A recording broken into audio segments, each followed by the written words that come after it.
Hi everyone, Jill answered again. Yeah, I tend to make videos when I can and fit them in. So yeah, here I am again. Now you can go to my store, which is jillansett.stampinup.net. You can go from there to my business Facebook page, my Pinterest, Instagram, whatever else I've got. I can't remember.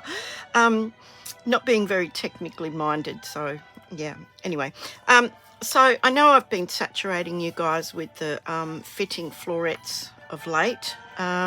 So today I decided to do something different, and I've got this music a little bit loud because the kids next door are just outside my window.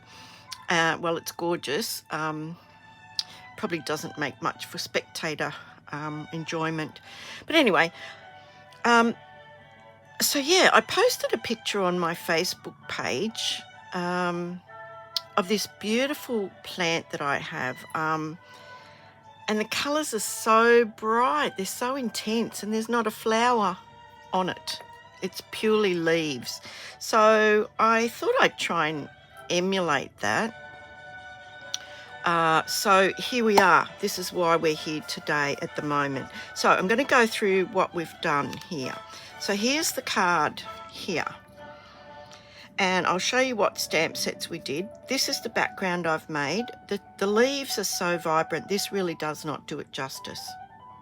This is very not as bright as the real thing, but anyway, go to my Facebook page and have a look. I think they are called colliuses, and absolutely gorgeous, especially when the sun hits them. They are so vibrant.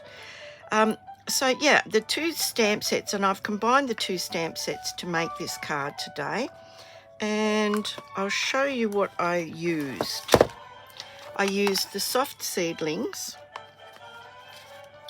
Now the item numbers are always on the products themselves, but I have got them written down here. So the soft seedlings is 159905, and the other one we're using this particular, it's two separate stamps, but we're using that configuration, and it's called the Framed Occasions, and the number for that one is 158745. Now you might wonder why I give you those numbers.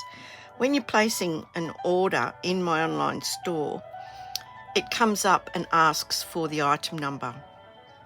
So yeah, incredibly handy if you've got it. Otherwise you're going to be looking for that in a catalogue or in the catalogues online. So yeah, that's why I give you those numbers, and you can go back and double check those if you really want them. The other things that I'm using today is the Stylish Shapes dies. Now these are really handy. You get a series of circles, squares, and these banners. So they're really good standalone dies. Now I'm not sure if you can hear the kids, but they're there, so we'll just carry on. So the Stylish Shapes dies, that number is 159183, and we're going to use this beautiful, very fresh looking black and white gingham ribbon, and the item number is also on the product, and it is 156485.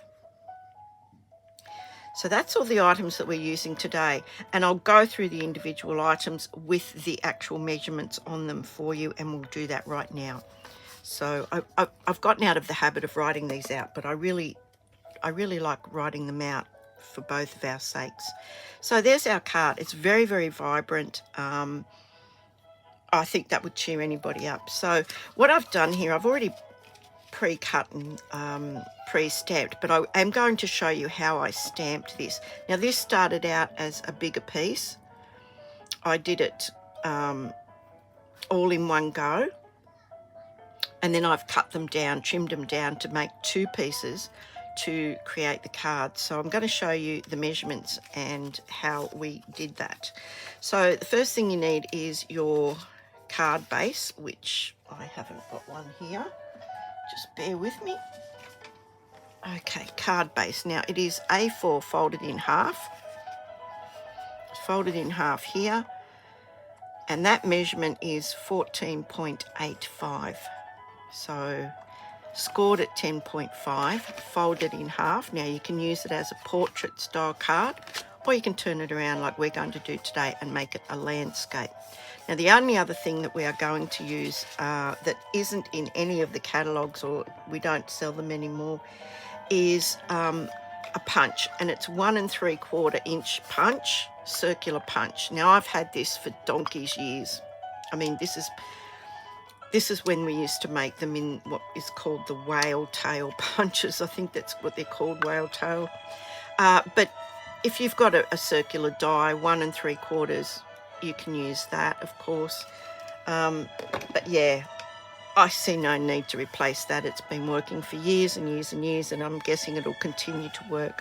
So the first thing we need is our card base, which we just covered. The second piece is this piece, and it is Merry Merlot. That is the colour, and it is 13.8 by 9.5. Now I've already taped one of the Stylish Shapes circles onto there, because we're going to be cutting it out. That's where this is coming from. Our piece of Parakeet Party is 12.8 by 8.5. And again, I've already taped the Stylish Shapes die there, because that's where that's coming from. We need a scrap of basic white, and we need our panel. Now, as I said, I've already stamped this, but I will show you just on another scrap how I did the stamping for that. So we'll just get a few things done out of the way. If you are ordering in my online store, here is the November host code. It's this series of numbers and letters. It does end on the 30th of November 2022. If you've got any questions at all, contact me. There's my email address. As I said, if you go to my store, you'll find all my social media on there. So, yeah, it just depends how technically au fait you are, I guess, with whatever method you're going to use. Okay, so we've got a few things that we need to do. We need to do some cutting. We need to do some stamping. I think I'll get the stamping out of the way first, and then I'll do some cutting. So to create this, where's my little scrap gone? Oh, here it is. To create this sort of like multicolored stamping, it's very easy. It's easier than you would think. Now the piece that we end up with is actually 10.5 by 6.5. But I'm just using a scrap that I have just to show you how we're going to do it. So the first thing we need is some sponge daubers. Now I've already been using these. This one I've put a label on for Merry Merlot, and this one is Parakeet Party. We need the inks. I have a full-size pad of the Parakeet Party, but I only have a small ink spot of the Merry Merlot. And I'm just going to show you how I'm doing this. This is a red rubber stamp, so it's already got the cushioning on it. We don't need our Stampin' Pierce mat. We don't need the Stampin' Pierce mat underneath this particular stamp, because it's already got the cushioning underneath it. So always use your lightest colour first. Now I hope that is not glaring off there, but I'm going to show you how I achieved this. And I'm going to use a little piece of just scrap paper that I just got out of the garbage, out of my little tidy bin here. So with the dauber, I'm going to ink that up, and I'm going to go all the way around the edges of this leaf. Now you may or may not be able to see that. Okay, I'll just go over it a couple of times. The good thing about this is that this ink pad is actually quite juicy, for want of a better word. Now I'm going over the stems. All of the stems will be green. And I'm going over these little, I don't know what you'd call them. I don't know what they are. Seed pods. I'm just going over the tips of those as well. Now you probably can't even see that. I'll turn it around. Hopefully you might be able to see that. Okay, so having done the lighter colour first, because I don't want to contaminate the lighter colour with the darker colour, I'm then going to go in with the darker colour. Now, this is where this little piece of paper comes in. Because I've already done the stems, I don't want them to be red. So I'm doing the inside of the leaf, and I'm just popping that little piece of paper over the stem, just so I don't make it red. And the same here. I mean, you can hardly even see that. It hardly even registers.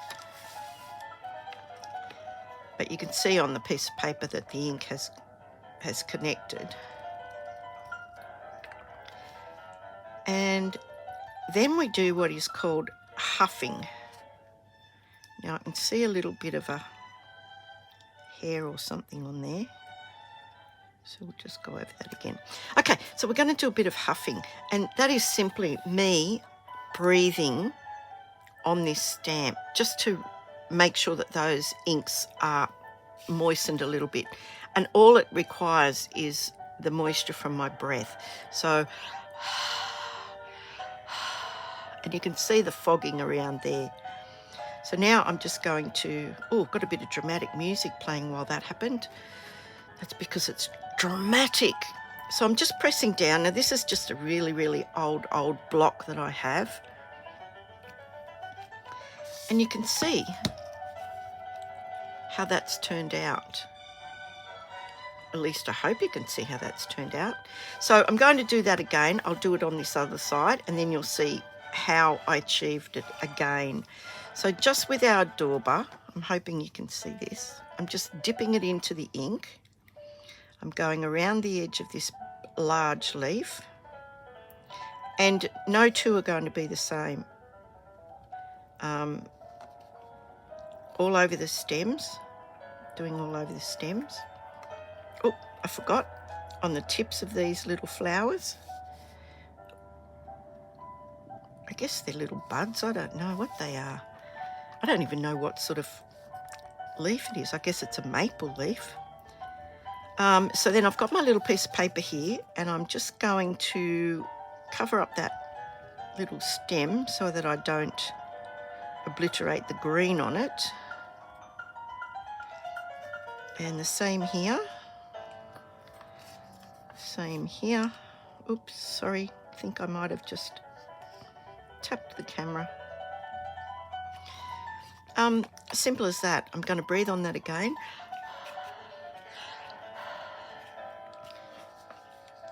And just stamp it down.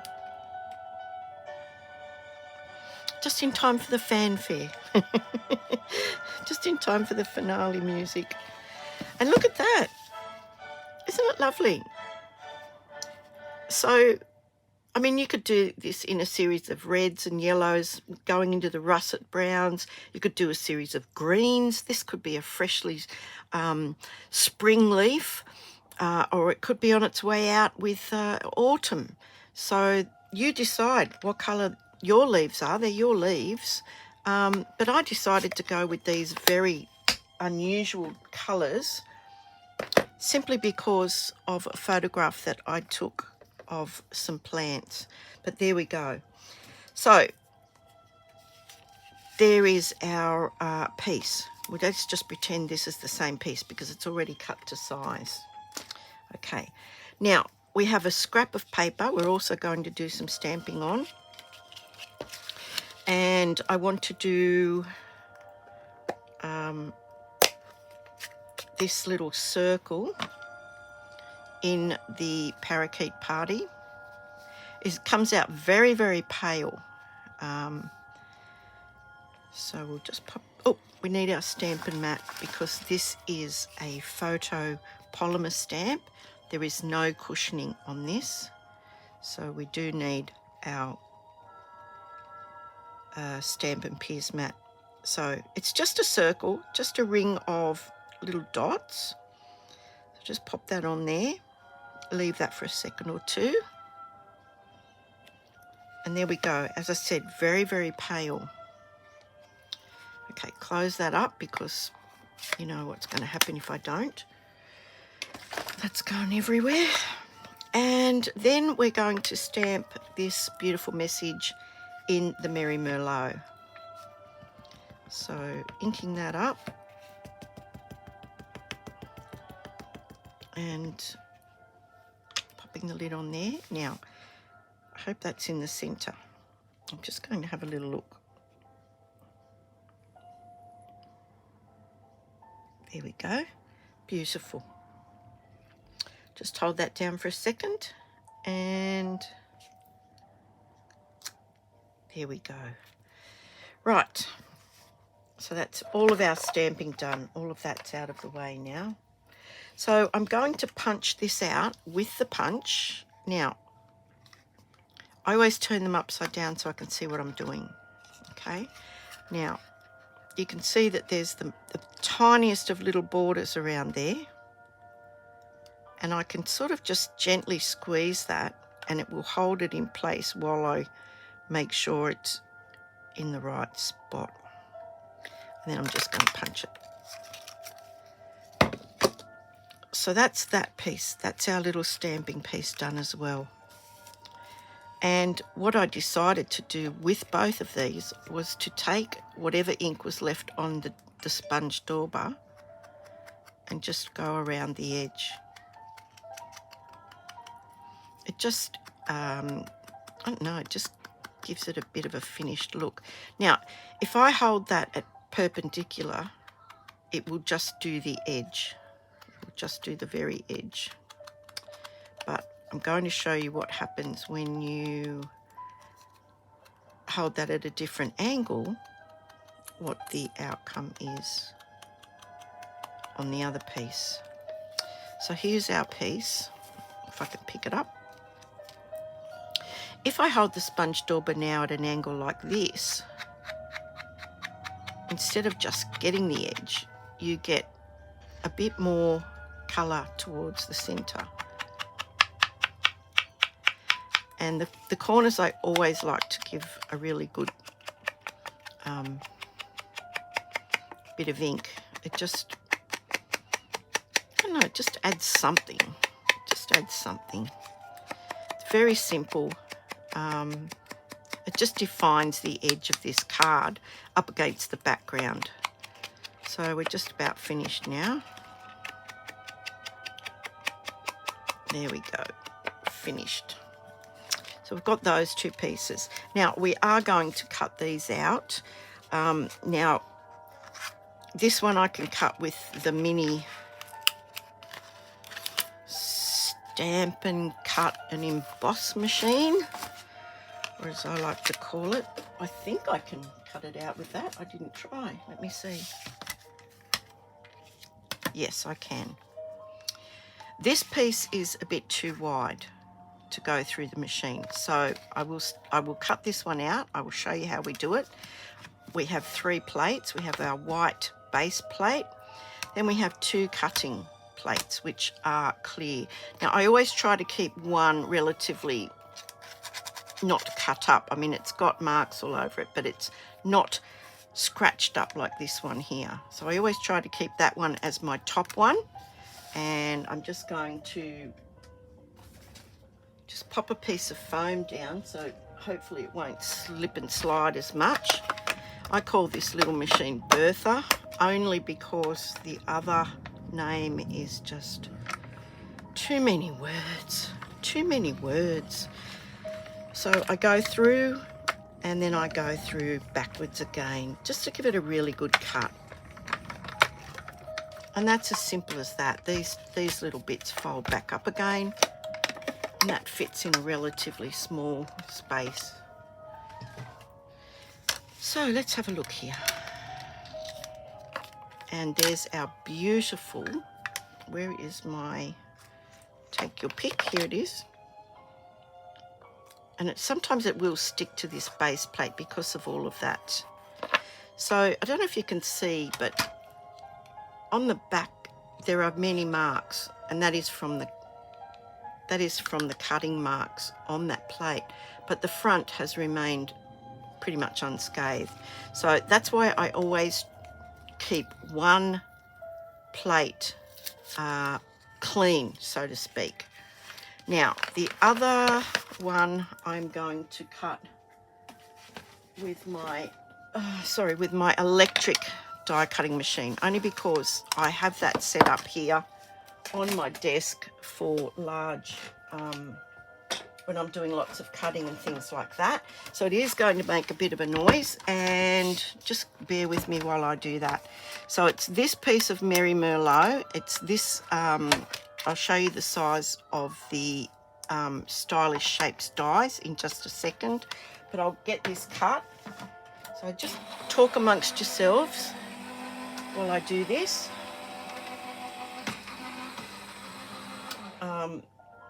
The reason I have an electric one is because I have a tear in my shoulder, and when I'm doing lots of die cutting, it involves this sort of action.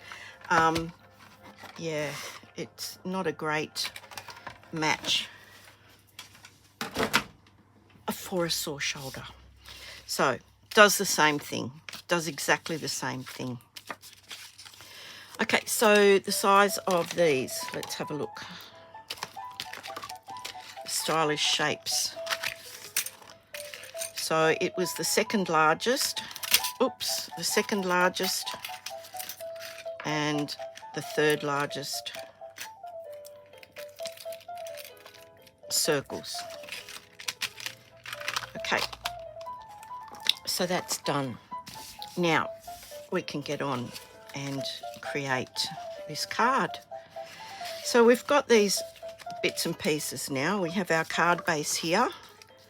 So it's a simple matter of just gluing this all onto the card front. We are going to pop up some on dimensionals some of the items, and we'll get to that in a minute. Yeah, sorry, can't talk and glue at the same time. Can't talk and stamp at the same time. Anyway, there's a nice little border just to tie in the white, and this hole, nobody will even know that that is there. Same with this hole here. Just saved finding another piece of cardstock to have to cut out. So let's just pop this here. Nice little border all the way around. There we go. Bit of residual sticky tape there. Now I use the removable tape to hold my dies into place. It peels off really, really well, and as you just saw, I just wiped off any residual with my finger. So here's our little stamped piece. Now you can see that little border has defined the edge of that just by flicking that bit of ink on there. We might actually, which one is going to look best? I'm just trying to determine which way to put this. Okay, I think we'll put it on that way. So now I can glue this whole piece on. And we've got our little hole in the middle there. Nobody will even know. And there's a fairly, there's a bigger border here than this one. It's a bit bigger. So yeah. I mean, you can do these any size you want. This is the size I just chose today, just so I could get 2 panels out of that, just to save some cardstock. And I forgot to put the ribbon on first. Doy, doesn't matter. We'll just glue the ribbon down. Now here's a trick. Our what do you call this stuff? What do you call this? Tape. Oh, tear and tape. Oh my goodness. Okay, so what I'll do is I'll just pop some tear and tape on the card where I want the ribbon to stay. Okay, now that looks about right to me. And I will cut it because I want a nice straight edge. I want it to go as far as that. Gosh, I hope that's in camera. There we go. So there's usually no truly big mistakes that aren't so fixable. So I'll just give that a nice rub down. Lift it up with my take your pick tool. And you can see the tape that's left behind. It's really, really handy. So I'm just going to lay that down there and I will trim that. I'll trim it off. Fortunately, it is exactly the right width for this ribbon. So that worked out really well. So I'm just going to snip that off there and snip that off there.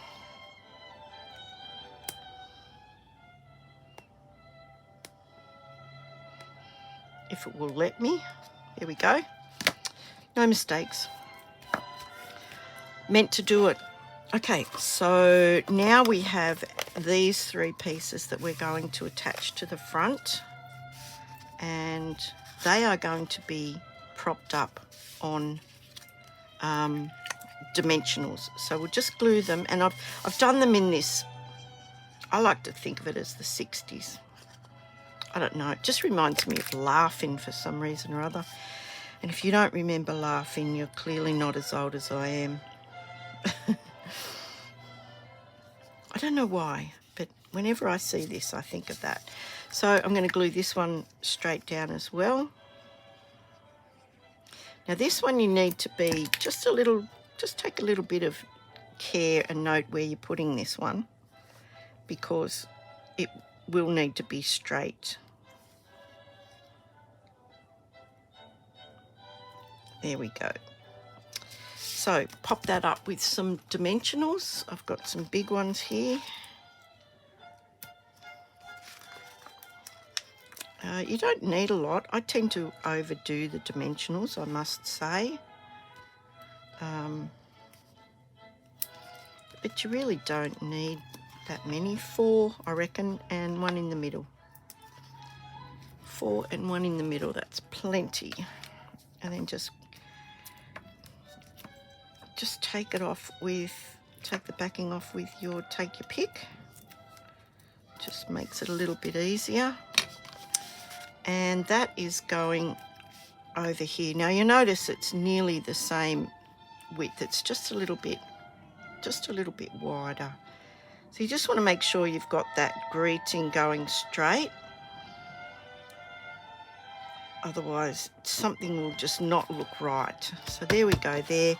And I'm just going to finish that off with a bow. Now I did splatter with my the dark cherry cobbler, what do you call these things? Stampin' blends. I'll show you what I did. But I did it for the last card. So just flicking some ink, just like that. Oh, too much, she cried. Doesn't matter. So that's all I did. That's how I did that. And then I'm just going to make a little bow. Now I tie them up like rabbit ears. It's not a very, very big bow. Usually I'll leave it on the spool while I'm making the bow. And I think that's probably as big as we need. And I'll just snip that off there, snip that off there. Glue dot, where's a glue dot? There's a glue dot. And just, I take the bow to the glue dot and then just peel the whole thing off. Very, very sticky. And then you can put it wherever you'd like to put it. I mean, you may want to put it this way. You might want to put it this way. It's like bling, you know. You've got to check it out and see where you're going to put it. I might put it this way just to make it a bit different. There we go. Same but different. But that is how you get that multicolour ink on your stamps. You won't get two the same. You can hardly even sort of notice these backgrounds, but they're there. You can see them well enough to pick up the colours that are in the card itself. Anyway, that's how I do that. And I'll see you on the next video. Don't forget, go to my store if you're looking for any items whatsoever. I just thought I'd give a break away from the fitting florets for the moment and do something different. And when I saw that plant, I mean, I see it every day. It's in my garden just right outside my door. But I just thought, no, I think I'll try that and see how it turns out. So experimentation is the order of the day when you're making cards. So I hope you enjoyed that, and I'll see you on the next video. Bye.